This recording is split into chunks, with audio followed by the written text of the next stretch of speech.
শুয়োর খাওয়া হারাম এবং সুদ খাওয়া হারাম, তেমনি ধর্ম ব্যবসা করাও হারাম। এই ধর্ম ব্যবসা করা হারাম এইখানে আসলে আপনাদের এত বাধে কেন? আল্লাহ তো কোরআনে বলেছেন, সূরা বাকারার ১৭৩ নম্বর আয়াতে আল্লাহ বলেছেন, আমি হারাম করেছি মৃত জীব, রক্ত, শূকর অথবা যে প্রাণী আল্লাহ ব্যতীত অন্য কারো নামে উৎসর্গ করা হয়।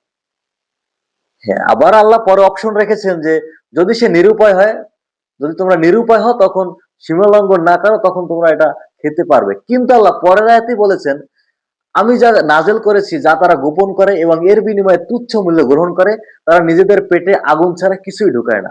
আল্লাহ কিয়ামতের দিন তাদের সাথে কথা বলবেন না, তাদেরকে পবিত্র করবেন না। তাদের জন্য রয়েছে মর্মান্তিক আযাব এবং বেদনাদায়ক শাস্তি। তাহলে আল্লাহ তো এখানে কোনো অপশন রাখেননি যে আপনি যদি নিরুপায় হয়ে যান তখন আপনি ধর্ম ব্যবসা করে খেতে পারবেন।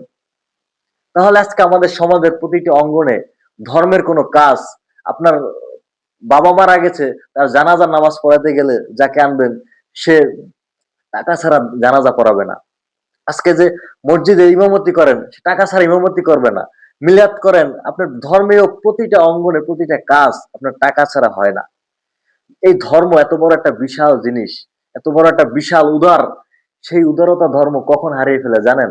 যখন ধর্ম ব্যবসায়ীদের হাতে কুক্ষিগত হয়। আজকে ধর্ম মানুষকে শান্তি দিতে ব্যর্থ হয়েছে। আজকে ধর্ম নিপীড়িত মানুষকে নিপীড়ন থেকে রক্ষা করতে ব্যর্থ হয়েছে। আজকে ধর্ম বাস্তব সমস্যার সমাধান করতে ব্যর্থ হয়েছে। কারণ এই ধর্মটাকে একটা শ্রেণী কুক্ষিগত করে রেখেছে। আমরা তো আল্লাহ রসুলের ইতিহাসে এমন কোন অধ্যায় দেখিনি যে আল্লাহ রসুল ধর্মের বিনিময় নিয়েছে বা আল্লাহ রসুলের সাহাবিরা তারা এই হাফেজ হয়েছে, মাওলানা হয়েছে, তারা এইসব টাইটেল লাগিয়ে তারা ধর্মের ব্যবসা করে বেরিয়েছে। তাহলে এই ধর্মটা আসলো কোথা থেকে? আল্লাহ রসুলের সাহাবিরা যুদ্ধ করতে করতে তারা শহীদ হয়ে গেছেন। আল্লাহ রসুল নিজে যুদ্ধ করেছেন, তার দন্ত মোবারক শহীদ হয়েছে, তার মুখ রক্তাক্ত হয়েছে, তার শরীরের এমন কোনো জায়গা নাই যেখানে আঘাত নাই। তবে সেই সংগ্রামী ইসলাম, সেই জেহাদের ইসলাম, সেই কেতালের ইসলাম, আজকে সেই ইসলাম কোথায়? এই ইসলামটা কোথা থেকে আসলো? আপনারা কি এর ইতিহাস কখনো খুঁজেছেন? হ্যাঁ, কলকাতায় ২৬ জন খ্রিস্টান প্রিন্সিপাল আলিয়া মাদ্রাসা প্রতিষ্ঠা করে এমন একটা ইসলাম শিক্ষা দিয়েছে যেখানে আল্লাহ রসুলের সম্পূর্ণ সংগ্রামী জীবনকে গায়েব করে দেওয়া হয়েছে।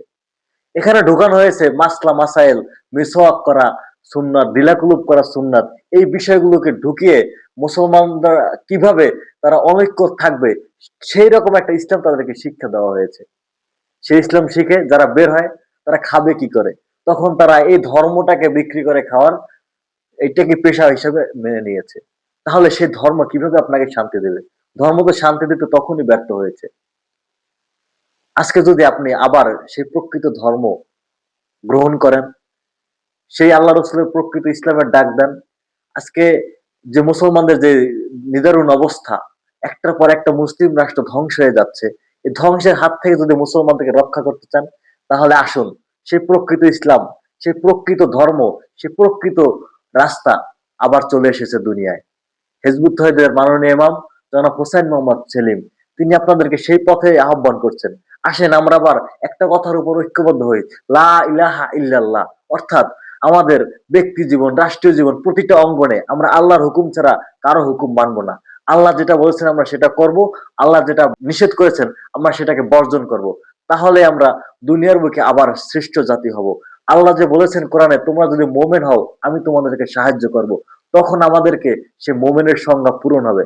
আল্লাহ কোরআনে সূরা হুজরাতের 15 নম্বর আয়াতে আল্লাহ বলেছেন, তারাই তো মোমেন যারা আল্লাহ এবং রসুলের প্রতি বিশ্বাস স্থাপন করে এবং নিজেদের জীবন সম্পদ দিয়ে সংগ্রাম করে। এখানে আল্লাহ কি বলেছেন? নিজের যে জীবন সম্পদ দিয়ে সংগ্রাম করে। আপনি জীবন সম্পদ দিবেন তবে আপনি মোমেন হবেন। আপনি জীবন মানুষের কাছ থেকে টাকা নেয়ার মাধ্যমে মোমেন হবেন এটা আল্লাহ কখনো বলেন নাই। আল্লাহ কোথাও বলেন নাই যে আমি নামাজীদেরকে সাহায্য করব। আল্লাহ কোথাও বলেন না আমি হাফেজদেরকে সাহায্য করব। আল্লাহ কোথাও বলেন নাই যে আমি মাওলানাকে সাহায্য করব।